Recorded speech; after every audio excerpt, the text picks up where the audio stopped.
नमस्कार दोस्तों, स्वागत है आप सभी का निमी टेक्निकल क्लासेस में। देखिए फाइनली IOCL की तरफ से जो नोटिफिकेशन है वैकेंसी को लेकर के ये आ चुकी है। इस बार का जो IOCL में भर्ती है ये 2 डिवीज़न पर है। पहला तो है पाइपलाइन डिवीज़न जिसमें ITI वालों को भी शामिल किया गया है और डिप्लोमा यानी कि पॉलिटेक्निक वालों को भी एलिजिबिलिटी मिली हुई है। और दूसरा जो डिवीज़न है वो आपका है रिफाइनरी डिवीज़न जिसमें ओनली डिप्लोमा कैंडिडेट ही फॉर्म को अप्लाई कर सकते हैं, है ना। और मैं पहले ही आपको बता दूं कि ये IOCL के वेबसाइट पर ये नोटिफिकेशन अभी नहीं मिलेगी आपको, है ना, वहाँ पर इसको नहीं डाला गया है। ठीक है, अगर आप ढूंढना भी चाहते हैं तो आप हमारे टेलीग्राम चैनल को ज्वाइन करिएगा, वहाँ पर आपको ये नोटिफिकेशन मिल जाएगी। ठीक है ना, आप चाहते हैं तो इसको क्रॉस चेक कर सकते हैं। इस नोटिफिकेशन में मतलब ये जो नोटिफिकेशन है ये काफ़ी लंबी चौड़ी है, इसलिए हो सकता है ये वीडियो थोड़ी सी लंबी हो जाए, है ना, लेकिन इन्फॉर्मेशन मैं बिल्कुल सटीक और सही देने वाला हूँ, इसलिए पूरे कंप्लीट इस सेशन को इस इवेंट में बने रहिएगा, है ना। देखिए non executive personal requirement, non executive personal ये वैकेंसी है। और इसमें हम देखें तो दोस्तों चाहे वो आपका सिलेबस हो, क्वालिफिकेशन हो, एज लिमिट को लेकर के हो, या फिर आपका एग्ज़ाम पैटर्न्स हो, है ना, और एग्ज़ाम प्रोसेस हो, या फिर आपका कहाँ पर सिटी दिया जाएगा एग्ज़ाम सेंटर के लिए, है ना, इन सभी बातों पर डिस्कशन करने वाले हैं। तो पूरे इत्मीनान के साथ बने रहिएगा। चैनल को सब्सक्राइब नहीं किया है तो ज़रूर करिएगा। देखिए ये इंडियन ऑयल की बिल्कुल साफ़ सुथरी भर्ती है, इसमें नो डाउट किसी भी प्रकार का कोई आपको अपने मन में ऐसा गलत ख्याल जो है ना वो नहीं लाना है। ठीक है ना। चलिए, Indian oil corporation India limited ये गवर्नमेंट ऑफ इंडिया का एक अंडरटेकिंग कंपनी है ना, जो कि अलग अलग स्टेट में ये स्थापित है ना। देखिए ये जो वैकेंसी है दोस्तों, ये जो वैकेंसी है ये वैकेंसी का डिटेल शुरू होता है यहाँ से लेकर के, ये देखिए ये है आपका number of post and reservation for refinery division. ये रिफाइनरी डिवीज़न का है। अगर कोई स्टूडेंट ऐसा है जो 3 ईयर का डिप्लोमा किया हुआ है ना, तो इसको ज़रूर एक बार चेक करना चाहिए। ठीक है ना, किस किस पोस्ट पर वैकेंसी निकली हुई है मैं टोटल यहाँ पर दिखाना चाहूँगा आपको, थोड़ा सा और जूम करके। ये देखिए टोटल 400 वैकेंसी है केवल और केवल डिप्लोमा के लिए, वो भी आपका रिफाइनरी डिवीज़न में। ठीक है, इसके बाद आती है आपका, ये देखिए ये है पाइपलाइन डिवीज़न, है ना। ये कौन सा डिवीज़न है? ये पाइपलाइन डिवीज़न है। इसमें भी डिप्लोमा वालों को एलिजिबल किया गया है, बट यहाँ पर हम देखें तो ये रही ITI वालों के लिए, जिसमें टेक्निकल अटेंडेंट ग्रेड फर्स्ट के नाम से वैकेंसी है। पोस्ट कोड है 401। कितना है? 401। यहाँ पर देखिए उत्तर प्रदेश, हरियाणा, पंजाब, उत्तर प्रदेश, ओडिशा, तेलंगाना, आंध्र प्रदेश, कर्नाटका, तमिलनाडु, गुजरात, मध्य प्रदेश और फिर राजस्थान, है ना। किस स्टेट में कितनी भर्तियां हैं टोटल, ये टोटल ब्यौरा दिया गया है ना। आप इसको जरूर एक बार चेक करिएगा। हम थोड़ा आगे बढ़ते हैं, और आगे बढ़ते हुए दोस्तों यहाँ पर मैं आपको दिखाना चाहूँगा पहले क्वालिफिकेशन, है ना। सबसे पहला क्या है? क्वालिफिकेशन।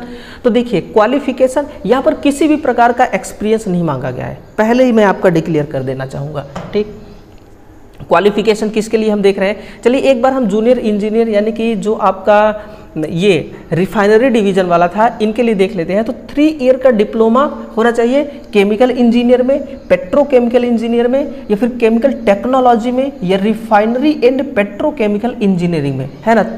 3 साल का इंजीनियरिंग होना चाहिए, आप इसको भर सकते हैं।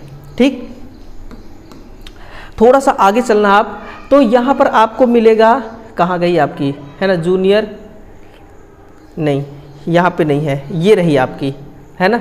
ये पाइपलाइन डिवीज़न की है, टेक्निकल अटेंडेंट ग्रेड फर्स्ट के लिए यहाँ से दिया हुआ है। तो ये रही आपके लिए, ITI वालों के लिए, है ना। बहुत से ऐसे विद्यार्थी हैं जो ITI किए हुए हैं और हमारे साथ जुड़े हुए हैं, ज़्यादातर ऐसे ही स्टूडेंट हमारे इस चैनल पे मिलेंगे। तो बोला जा रहा है कि मैट्रिक 10th पास, है ना, अगर आपने 10th पास किया हुआ है और प्लस आपने ITI किया हुआ है, चाहे आप SCVT से ITI किए हैं या फिर एनसीवीटी से आप आईटीआई किए हैं, कोई मैटर नहीं करता, ना ही यहाँ पर परसेंटेज का कोई बाउंडेशन है और ना ही यहाँ पर ये लिखा हुआ है कि 10th में इंग्लिश होना चाहिए, कि मैथ होना चाहिए, कि साइंस होना चाहिए, ऐसा कुछ भी नहीं लिखा हुआ है ना। यानी कि सिंपल सी बात है, अपेयरिंग वाले बच्चे यहाँ पर फॉर्म को अप्लाई नहीं कर सकते हैं। ये देखिए है ना, यहाँ पर सब कुछ साफ सुथरा शब्दों में लिखा हुआ है। एनटीसी एससीवीटी का हो या फिर एनटीसी तो एससीवीटी का एनसीवीटी का ही होता है, लेकिन एनसीवीटी और एससीवीटी दोनों को अलाउ किया गया है ना। और work experience not mandatory. Not mandatory का मतलब एक चीज और निकलता है कि जरूरत तो नहीं है, लेकिन अगर है आपके पास तो आप लगा सकते हैं, है ना। ये काम आता है, ये काम आता है।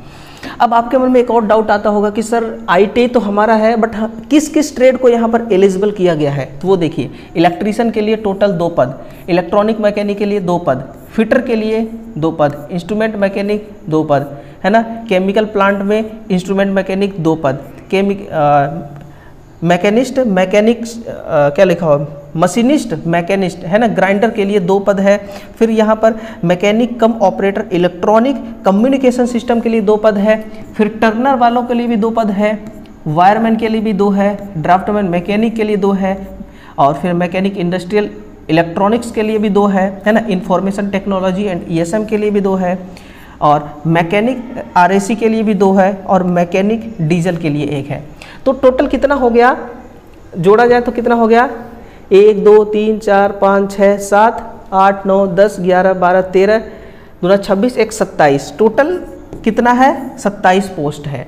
आईटीआई वालों के लिए टोटल कितना पोस्ट निकल के आ रही है, 27 पोस्ट। और इसको भी कैटेगरी वाइज की ट्रेड वाइज इसको अलग अलग बांटा गया है ना।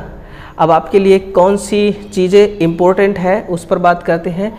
ये क्वालिफिकेशन एक्सपीरियंस का कोई यहाँ पर कोई कुछ नहीं मांगा गया है ना। आईटीआई वालों के लिए कोई एक्सपीरियंस की ज़रूरत यहाँ पर नहीं रखा गया है, ठीक है। चलिए, जो आपके लिए ज़्यादा इम्पोर्टेंट होगा उसी को मैं आपके सामने पेश करूँगा।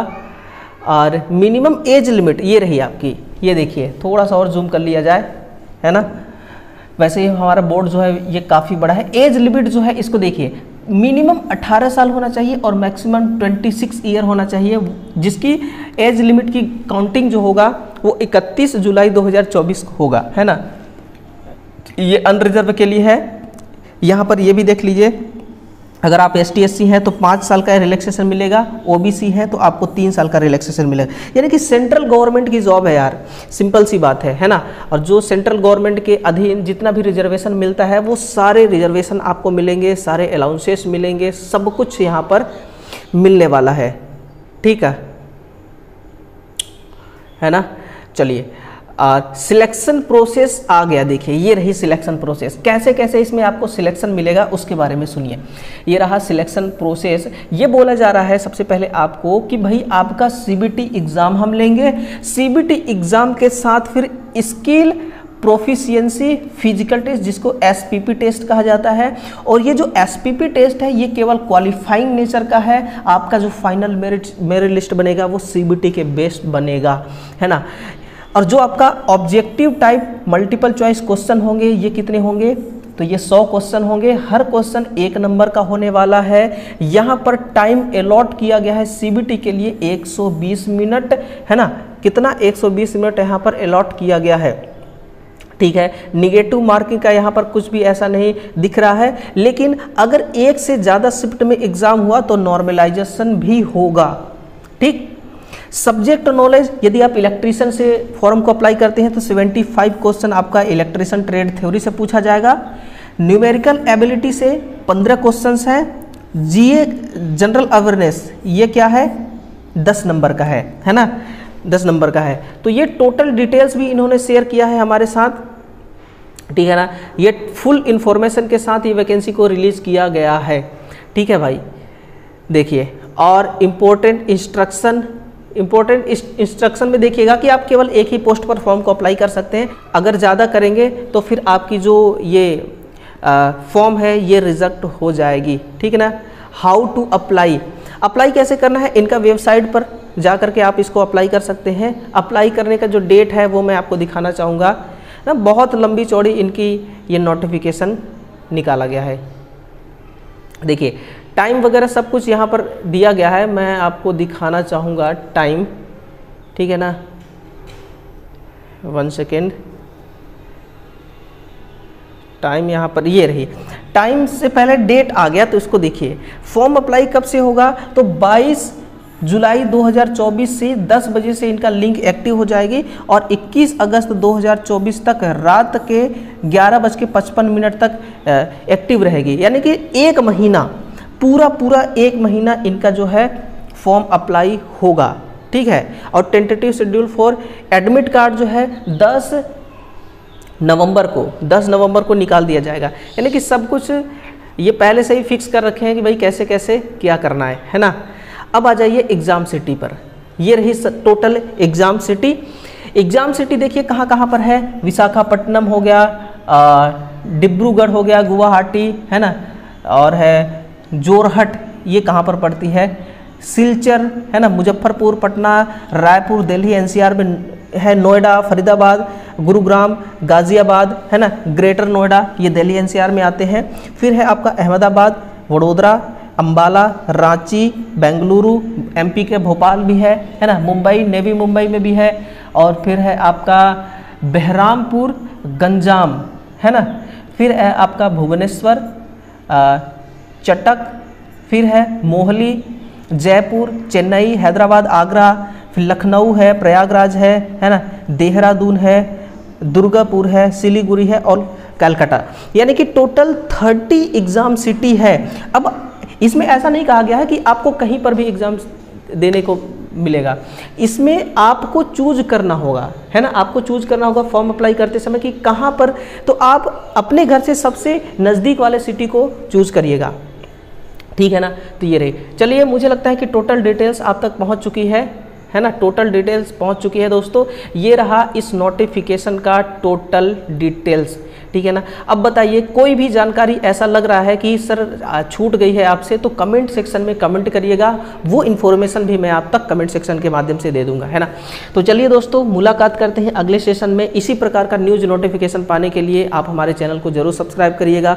डिस्क्रिप्शन बॉक्स में हमारा व्हाट्सअप ग्रुप का लिंक दिया हुआ है, व्हाट्सअप ग्रुप पर भी आप ज्वाइन होइए, टेलीग्राम ग्रुप पर भी ज्वाइन होइए, है ना।